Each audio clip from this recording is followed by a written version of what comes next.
الشيطان الرجيم بسم الله الرحمن الرحيم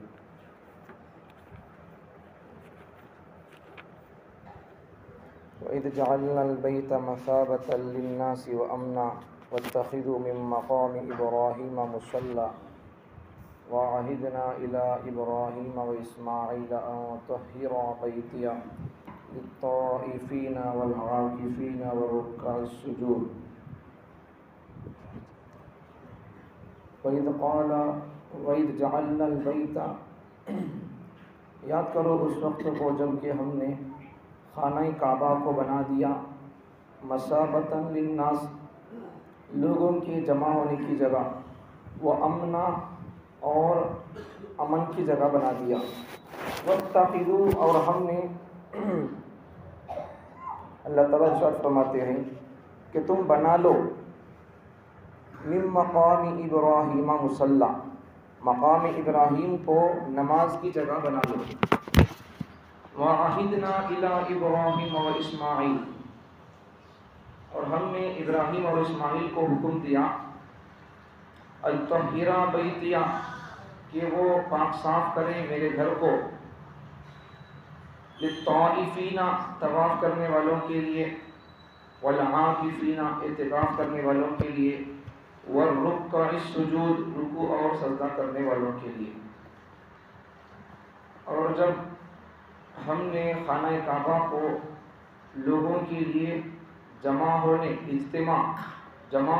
اور امن کی جگہ بنایا، اور مقام ابراہیم کو تم مصلی بنا لو، نماز کی جگہ بنا لو، اور ہم نے ابراہیم اور اسماعیل سے کہا علیہم السلام کہ تم میرے گھر کو پاک صاف رکھو طواف کرنے والے، اعتکاف کرنے والے، رکوع سجدہ کرنے والوں کے لیے۔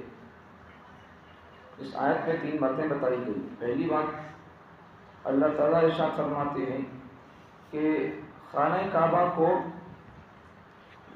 لوگوں کے جو بار بار آنے کی جگہ ہے، لوٹ کر بار بار آنے کی جگہ ہے، جمع ہونے کی جگہ ہے، امن کی جگہ ہے،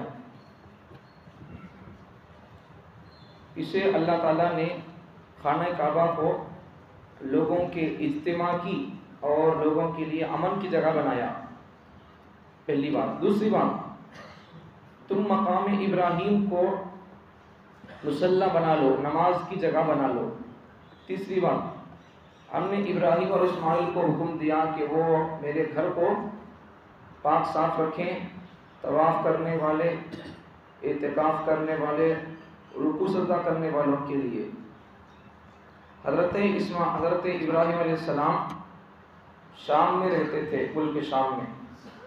حضرت ابراہیم علیہ السلام کی 2 بیویاں، ایک بیوی سارہ، ان کو ان کے بچوں کو وہیں چھوڑ دیے، دوسری بیوی حضرت ہاجرہ، تو ان کو لے کر ملک شام سے سفر کرنا شروع کر دیے۔ اللہ تعالیٰ نے حضرت ابراہیم علیہ السلام سے کہا تھا کہ تم خانہ کعبہ کی پاکی صفائی کرو اور وہاں خانہ کعبہ کے ارد گرد تم اسے آباد کرو، تمہیں جا کر یہاں سے ملک شام چھوڑ کر تمہیں وہاں جا کر رہو۔ تو حضرت ابراہیم علیہ السلام اپنی ایک بیوی حضرت سارہ کو ملک شام ہی میں ان کی اولاد کے ساتھ چھوڑ دیے، اور حضرت ہاجرہ کو لے کر چلنا شروع کر دیے، تو ساتھ میں حضرت جبرائیل بھی براق لے کر حاضر ہوئے اور ان کو لے کر چلنے لگے کعبۃ اللہ کی طرف۔ تو چلتے چلتے جاتے تھے تو راستے میں کوئی نہ کوئی گاؤں آتا تھا، تو ابراہیم علیہ السلام حضرت جبرائیل سے پوچھتے تھے اللہ ہم کو جہاں ٹھہرنے کا حکم دیا وہ یہ گاؤں کیا، پوچھتے تھے، آگے بڑھ کر پوچھتے تھے۔ تو حضرت جبرائیل بولتے تھے نہیں، ابھی تمہارے ٹھہرنے کا قیام کا جگہ اور گاؤں ابھی نہیں آیا ہے، تھوڑی دیر رکیے آپ۔ اب چلتے چلتے جاتے تھے، اب جاتے جاتے ایک ایسا گاؤں شہر بستی آئی، مطلب بستی بھی نہیں تھی، وہ کانٹے دار درخت تھے اور کیکر کے ببول کے درخت تھے وہاں کچھ۔ ایک کعبۃ اللہ وہاں ایک ٹیلے کی شکل میں تھا، کچھ اونچائی کی شکل میں تھا، زمین سے کچھ اونچائی کی شکل میں تھا، ایک ٹیلے کی شکل میں، مٹی کے ایک ڈھیر کی شکل میں تھا، ٹیلے کی شکل میں تھا۔ اب جبرائیل نے کہا کہ اب آپ کے ٹھہرنے کی جگہ یہی ہے، کانٹے دار جھاڑاں، خالی کانٹے ہے اور ببول کے درختاں ہے، جھاڑا ہے۔ اب وہاں کعبۃ اللہ صرف ایک ٹیلے کی شکل میں ہے۔ اب حضرت ابراہیم علیہ السلام سے کہتے ہیں کہ اب آپ کے رہنے کی جگہ یہی ہوگی، آپ کو اسی جگہ کو آباد کرنے کے لیے اللہ نے ارشاد فرمایا ہے۔ اب اس کے بعد حضرت ابراہیم علیہ السلام ایک توشہ دان نکالتے ہیں، تھیلی نکال کر اس میں کچھ کھجوریں اور کچھ پانی وغیرہ ان کو بیوی بچوں کو انتظام کر کے چلے جاتے ہیں یہاں سے۔ جب جانا شروع کر دیتے ہیں، جانے کی تیاری اور جانے کا مومنٹ معلوم ہوتا ہے، تو حضرت ہاجرہ بار بار پوچھتی رہتی ہے کہاں چلے جا رہی تمہیں چھوڑ کر ہمارے کو، کہاں چلے جا رہی، کہاں چلے جا رہی، بار بار یہی پوچھ رہی بیوی۔ تو حضرت ابراہیم علیہ السلام چپ خاموش، کچھ بھی بات چیت نہیں، کچھ بھی بات نہیں، بار بار آ کر پوچھتے کہاں جا رہی، ہاں دیکھے تو جھاڑا نہیں، پہاڑا نہیں، کیا بھی نہیں، کھانا پانی نہیں، ادمیاں تھے، کچھ مختصر لوگ تھے، زیادہ نہیں تھے۔ اب تم یہاں چھوڑ کر جا رہی ہمارے کھانا پانی کا کیسا ایسا، مطلب کہاں جا رہی تھی، کہاں جا رہی ہے، ایسا پوچھتے تھے بار بار۔ تو بعد میں حضرت ہاجرہ نے خود کہا کیا اللہ رب العزت نے تم کو ہمارے کو یہاں چھوڑو بول کر حکم دیا کیا؟ انہوں خود بولتی بعد میں۔ تو حضرت ابراہیم علیہ السلام ہوا بول کر منڈی ہلاتی، ہاں۔ حضرت ہاجرہ خود فرماتی کہ اچھا چلو آپ خوشی سے چل جائیے، آپ اگر اللہ آپ کو یہاں تمہارے کو چھوڑنے کا دیا ہمارے کو، تو پھر وہ حکم دینے والا اللہ ہماری حفاظت کر لیتا، تم کو ڈرنے کی کوئی ضرورت نہیں ہے، آپ آرام سے اللہ کے حکم دوسرا کیا ہے کہ اس کی طرف آپ مشغول ہو جائیے۔ تو جب بیویاں نیک ہوتی ہیں تو اس طرح مردوں کو ہمت دیتی، یہ سمجھنے کی بات یہاں، جب بیویاں نیک ہوتی ہیں تو اس طرح مرد کی حوصلہ افزائی کرتی رہتی ہے۔ جب بیویاں نیک نہیں ہوں گی تو مرد اگر کسی عالم صاحب کے بیان کو سن کر داڑھی رکھنا چاہتا ہے تو بیویاں کیا کہیں گی، تانے دیں گی، تانے، تمہیں ایسے کرتی بول کر ہمیں بول لینے تو، تمہیں داڑھی رکھتی بول کر بول لینے تو، تمہیں مسلمانوں کو ہمیں بول لینے تو، تمہیں چمبارہ بول لی، ہمیں تمہیں کافرہ بول لی، تمہیں داڑھی رکھتی، تمہیں نمازاں پڑھتی۔ مسلمان کب نکاح کر لے، شادی کر لے سو، مسلمان نہیں تو پھر مندر میں جا کر نکاح کرتے تھے، نکاح کر لی کیسا، نکاح پڑھی کر کے خطبہ نکاح پڑھ کو نکاح کرے نہیں، پھر مسلمان رجوع نہیں کرے سو، اب پھر شادی کے بعد شکوے، تمہیں داڑھی رکھتی، تمہیں مسلمان صحیح ایسا، مجھے معلوم نہیں تھا کہ مسلمان بول کر، یہ سب چیزیں ہیں۔ مطلب کیا، ابھی ہمارے مسلمان عورتوں کا ذہن ابھی مسلمان نہیں بنا، صرف جسم، بلکہ جسم بھی مسلمان نہیں بنا، صرف ایک کلمہ پڑھ لیے سوتا زبان سے پتہ 600، اس کے علاوہ دوسری کوئی چیز نہیں ہے مسلمانوں کے پاس، نہ مردوں کے پاس نہ عورتوں کے پاس۔ ابھی دل و دماغ کچا ہے، اسلام کا دشمن ہے ہمارا دل و دماغ، مسلمان نہیں بنا دل و دماغ۔ اس لیے علامہ اقبال نے کہا تھا، خرد نے کہہ بھی دیا لا الہ الا تو کیا حاصل، خرد نے کہہ بھی دیا لا الہ الا تو کیا حاصل، دل و نگاہ مسلمان نہیں تو کچھ بھی نہیں۔ جب تک دل و دماغ مسلمان نہیں ہوا، اسلام کا فرمانبردار نہیں بنا، تو پھر جب تک کچھ بھی نہیں ہو سکتا، کچھ بھی نہیں کر سکتا آدمی۔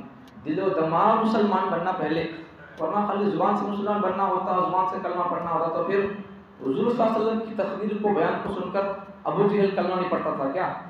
اسے معلوم نہیں تھا کہ وہ کیا بول رہے بول کر، پیغام کیا سنا رہی بول کر۔ دشمن خود حضور کا کلام سنتے تھے، دشمن تو دشمن، آقا کو تو آقا کو دور کی بات، حضرت ابوبکر صدیق حضور کے غلام، مطلب حضور کے ساتھی دوست، حضور کا مرتبہ آقا کے درجے میں، حضرت ابوبکر کا مرتبہ غلام کے درجے میں، امتی کا درجہ۔ حضرت ابوبکر صدیق رضی اللہ عنہ ایک مرتبہ ناراض ہو کر چلے جائیں مکے کو چھوڑ کر، بیزار ہو کر، چونکہ نماز پڑھنے دیتے نہیں کافراں، مکے کا کعبے کا طواف کرنے دیتے نہیں، تائید کر ڈال رہی ہیں۔ حضرت ابوبکر صدیق رضی اللہ عنہ تائید چھوڑ کر، بیزار ہو کر چلے جائیں چھوڑ کر، ہجرت کر رہی۔ اب راستے میں ایک آدمی دکھ گیا، ابن دغنہ اس کا نام، تو ان دکھ کر ان کی خوبیوں سے واقف تھا، بالکل وہی خوبیاں حضرت صلی اللہ علیہ وسلم کے اندر جو خوبیاں تھیں، رشتہ داروں کو ملانے کی اور مجبور لوگوں کا ساتھ دینا، مہمانوں کا اکرام کرنا، جو اچھی صفات ہوتی تھی حضور کی، وہ سیم صفات حضرت ابوبکر صدیق رضی اللہ عنہ کے اندر تھی۔ تو ابن دغنہ نے کہا کہاں جا رہے ہو بھائی، ابوبکر کہاں جا رہے ہو؟ تو حضرت ابوبکر نے ارشاد فرمایا کہ چلو بھائی، تمہارے گاؤں والے، تمہارے شہر والے یہاں جینا تنگ کر دیے میرا، اب چھوڑ کر چلے جا رہا ہوں میں یہاں سے، کسی اور جگہ جا کر جہاں آرام سکون ہے وہاں جا کر میں ایک خدا کی کی بات کرنا چاہتا ہوں. ارے تجھ جیسا انسان اگر یہاں نہیں ہوگا تو پھر یہاں بربادی آ جائے گی. تیرا جیسا انسان تو یہاں رہنا چاہیے. یہ کہہ کر ان کو پکڑ کر لائے. میں تجھے امن دیتا ہوں, تم میری امن میں رہنا. میری ذمہ داری تھی, کون کیا نہیں بولتے بھائی, میری ذمہ داری. اب وہ ابن دغنا لے کر اپنے گھر میں رکھ لیا. تمہیں ہاتھ چھوڑ بھائی بول کر رکھ لیا. اب حضرت ابوبکر صدیق رضی اللہ عنہ کو ایمان قبول کر چکے تھے تو قرآن کی تلاوت کرتے تھے. جتنا ان کو یاد تھا تو اتنا بیٹھ کر ان کے صحن میں پڑھتے تھے. تو ان کے گھر کی عورتیں, ان کے گھر کے بچے, گلی میں جانے والے آدمیاں, اب سب آ کر قرآن سنتے رہتے تھے. کام آگے میں چھوڑ ڈالوں. اب وہ ابن دغنا پریشان ہو گیا. ارے بھائی تمہیں ذرا قرآن پڑھتی ہیں تمہیں ذرا ہلکا پڑھ لو بھائی. نہیں تو ہمارے پورے کام کرنے والے غلاماں باندیاں تمہارے پاس آ کر کلام سننے لگ جا رہی, کام نہیں کر رہی ہوں, تمہیں ذرا ہلکا پڑھ لو. اب اس کے بعد حضرت ابوبکر صدیق رضی اللہ عنہ نے کہا مجھے میں ہلکا بھی پڑھتا نہیں, گھٹو, مجھے تیرا امن نکو بھائی, تیری ذمہ داری میں نکو. میں یہ کافر کے امن میں نہیں رہ سکتا. چل بڑھ کر اس کا امن کو ختم کر کے وہاں سے حضرت ابوبکر رضی اللہ عنہ اس کے امن کو ختم کر کے آگے بڑھے. تو حضرت ابوبکر صدیق حضور کی اگر حیثیت سے ہم دیکھیں گے تو حضور کا حیثیت اور مرتبہ آقا کا, حضرت ابوبکر کا درجہ اور مرتبہ غلام کا, امتی کا. جب امتی کے زبان سے کلام کو سن کر لوگ جمع ہو رہے بولے تو اب خود آقا قرآن پڑھتے ہوں گے تو پھر دشمن بھی جمع ہوتے ہوں گے. تو یہ سب لوگ قرآن نہیں سنتے تھے, کیا معلوم نہیں تھا کہ ہم کو قرآن پڑھ رہے ہیں بول کر, قرآن سچا کلام بول کر معلوم تھا. لیکن ایمان اسلام قبول نہیں کرتے تھے. خالی زبان سے کلمہ پڑھنا ہوتا تو پھر یہ لوگ کئی کلمہ نہیں پڑھتے تھے, تو آرام سے کلمہ پڑھ لیتے تھے, صرف زبان سے کلمہ پڑھنا نہیں کیا بول کر. لیکن ان کو معلوم تھا کہ جب ہم زبان سے کلمہ پڑھ دیں گے تو پھر مکمل ہم کو محمد رسول اللہ کی اطاعت کرنا پڑے گا. یہ ہم سے نہیں ہو سکتا. اپنی خواہشات کی پوجا نہیں ہوگی. اب سمجھ میں آ رہی بات. ان کی شریعت پر, ان کی باتوں پر, ان کے دین پر انہوں کیا بولیں گے وہ کرنا پڑتا. اب ہاں ہماری نفس پرستی کا کوئی دخل نہیں ہوگا, ہماری عقل کا دخل نہیں ہوگا. اب کیا کریں گے؟ اب اس لیے کیا کر دیا انہوں نے, اسلام کو ایکسپٹ کرنے سے ہی, قبول کرنے سے ہی ریجیکٹ کر دیا, انکار کر دیا. تو یہ ہے. تو اس لیے آج ہمارا دل و دماغ بھی مسلمان نہیں ہوا ہے. صرف زبان کے کلمہ پڑھ لیے بس, کلمے کے علاوہ ہمارے پاس کوئی اور اسلام کا سبق, اسلامی تعلیمات پر عمل نہیں ہے. بلکہ بہت سارے لوگوں کو کلمہ بھی نہیں آتا. پرسوں بتایا تھا ایک مرتبہ مکتب کی اہمیت پر کہ ایک مرتبہ پھر دوبارہ سن لو. ایک مرتبہ بنگلور میں ایک جگہ ہمارے حضرت مکتب کی اہمیت پر جلسے میں ایک مرتبہ بیان فرمائے ہیں کہ ایک عورت اپنے بچے کو مکتب کو بھیجتی تھی تو بچے کو کلمہ بھی نہیں آتا تھا. تو حضرت اسے ڈانٹتے تھے کہ بیٹا کلمہ یاد کر کے آؤ, امی کے پاس یاد کر کے آؤ. 2-3 دن ہو گیا. ایک دن آ کر بچہ معقول لے کر آ گیا. حضرت نے کہا تھا کہ بیٹا تمہیں کل یاد کر کو نہیں ہے کلمہ, تو پھر تمہیں کل تمہاری امی کو لے کر آنا. اب تیسرے دن امی کو لے کر آیا. حضرت جا کر بات کرے, کیا ماں تمہارے بچے کو 3 دن سے کلمہ پڑھا رہا ہوں, اول کلمہ لا الہ الا اللہ محمد رسول اللہ, وہ بھی یاد نہیں ہو رہا, تمہیں پڑھاؤ بھی ذرا گھر میں بول کر ان کو بولے بھائی کو. وہ عورت کیا بولتی, حضرت مجھے نہیں آتا کلمہ میں کیا کرنا. یہ حال ہے مسلمانوں کا, یہ حال ہے, یہ حال 90% مسلمانوں کا یہی حال ہے. کلی ایسی بے تکی بات نہیں ہے. آپ تحقیق کر کو دیکھ لو, گھر گھر چھاپا مارو آپ جا کر, کسی کلمہ آتا بلا کر پوچھ کو تمہارا کو 1000 روپے دیتی تھی, تمہیں کلمہ صحیح پڑھو بول کر بولو. نہیں پڑھ سکتے, نہیں آتا, کلمہ نہیں آ رہا مسلمانوں کو. یہ حال ہے ہماری امت کی, ہماری قوم کی. دین سے محبت کا, نبی سے محبت کا یہ حال ہے. اور پھر اوپر سے کیا کرتی, میلاد النبی کرو, سو نئے سو کام کرتے رہتے. یہ کام بھی ہے سو کام نہیں کرتے. اللہ جو بولا قرآن میں, اتنی بڑی قرآن ہے نہیں ہے, ہمارے سینوں میں آرام سے آ گئی ہے نہیں. تو یہ قرآن کو اللہ تعالیٰ کتنی چھوٹی کتاب ہے دیکھنے کے اعتبار سے, لیکن اس کتاب کو اللہ تعالیٰ مکمل کرنے کے لیے کتنا سال کا عرصہ لگا, 20 پر 3 سال کا عرصہ لگا. حضرت جبرائیل علیہ السلام کو آسمانوں سے ایک آیت, آدھی آیت, آدھا رکوع, ایک سورہ, چھوٹا بڑا سورہ, ایسا 20 پر 4000 مرتبہ اللہ کی طرف سے وحی لے کر آنا پڑا اس کلام کو مکمل کرنے کے لیے. اب وہ 20 پر 3 سال میں 20 پر 4000 مرتبہ لے کر ایسے قرآن میں سے ایک آیت پر بھی عمل مسلمانوں کا آج نہیں ہے. اب پھر کامیاب کہاں سے ہوں گے, عزت کہاں ملے گی دنیا میں. اس کتاب کو فالو کریں تو, اور پھر توحید میں پکے ہو تو وہ سب ہے، تو پھر سنتوں پر عمل ہو رہا، نبی کی زندگی کو فالو کر رہے، تو تب جا کر کامیابی اللہ دے نہ دے وہ اس کا اختیار ہے۔ اب کچھ بھی عمل نہیں کرتے پھر کامیابی کی تلاش ہے، بادشاہت کی کوشش ہے، فکر ہے، مسلمانوں کی بادشاہت نہیں ملتی، کیا مسلمانوں کا سیاست میں پیچھے ہے، پولیٹیکل میں پیچھے ہے؟ کہاں پیچھے ہے، کہاں پیچھے ہے مسلمان؟ سب جگہ آگے ہے۔ غفلت کر رہے سو غفلت، اگر ہماری زبان میں بولے تو مستی کر رہے، ہماری کھیڑی زبان کی بولے تو نہیں، بولے دوسری زبان میں بولے تو غفلت کر رہی ہے۔ غفلت یہ اچھا لفظ ہے، ورنہ پھر آپ کا دل ٹوٹ جائے گا۔ غفلت میں ہے مسلمان، غفلت میں، جہالت میں ہے، غفلت میں ہے، اس کے علاوہ کچھ کسی چیز میں بھی کامل نہیں ہے۔ کسی بھی طریقے سے آپ مسلمان نہ توحید میں پکے، نہ شریعت میں پکے، نہ کتاب کا علم ہے، نہ اس کے معنی مطالب معلوم ہے، نہ اپنے بچوں کو اس کی تعلیم سے آراستہ کرتے، خود اس سے آراستہ ہوتے نہیں، عورتیں اس پر عمل کرتے، پڑھتے سنتے سمجھتے نہیں، مسلمان پڑھتے سنتے سمجھتے عمل کرتے نہیں، اب پھر کیسے کامیاب ہوں گے؟ کامیاب نہیں ہوتے، کامیابی کو سوچو تک نہیں۔ اب بس ایک سوچ لے کر رہو، اسلام پر پورے عمل نہیں کرتے تو پھر ایک سوچ کر رہو، اپنے دل و دماغ کے اندر ایک بات بٹھا لو، لکھ لو اسے۔ کیا بات؟ اب جو قوم دین پر عمل کرنا چاہتی ہے، اتنے تمام مظالم کو دیکھ کر بھی، ظلم و ستم کو دیکھ کر ڈھا کر بھی ابھی بیدار ہونا چاہتی ہے، اسلام پر عمل کرانا چاہتی ہے، تو ایسی قوم بادشاہت کے لائق نہیں، غلامی کے بھی لائق نہیں، قتل ہونے کے لائق ہے۔ سمجھ میں آ رہی بات؟ قتل ہونے ہی کے مسلمان قوم لائق ہے، اس کے علاوہ غلامی کی بھی یہ اہل نہیں ہے۔ اب اتنا گر گیا مسلمان، جب اسلام کو چھوڑ دیتا ہے، قرآن کو چھوڑ دیتا ہے، تو اسے جینے کا، غلامی کا بھی اختیار نہیں اسے، بس وہ انتظار کرتا رہے کون سا ظالم اس پر وار کرے گا، شوٹنگ کرے گا، فائرنگ کرے گا، اس کا نشان مجھے بننا ہے بس۔ جیسا گورپن لے کر یا کسی پرندے کو تیر سے، تلوار سے حملہ کرتے، شوٹ کرتے نہیں، شکار کرتے نہیں، ویسا ہم کو کسی کے فائرنگ کیا، کسی کے بندوق کا، ریوالور کا اور کسی کے چاقو کا ہم کو نشانہ بننا ہے بس، ٹیسٹنگ کا، اس کے علاوہ کوئی اور جینے کا مسلمان قوم کا حق نہیں ہے۔ اس پر عمل نہیں کرا تو پھر اللہ کی بات نہیں سن رہا، تو پھر اللہ کو کیا پڑی ہے کہ اس کی حفاظت کرے؟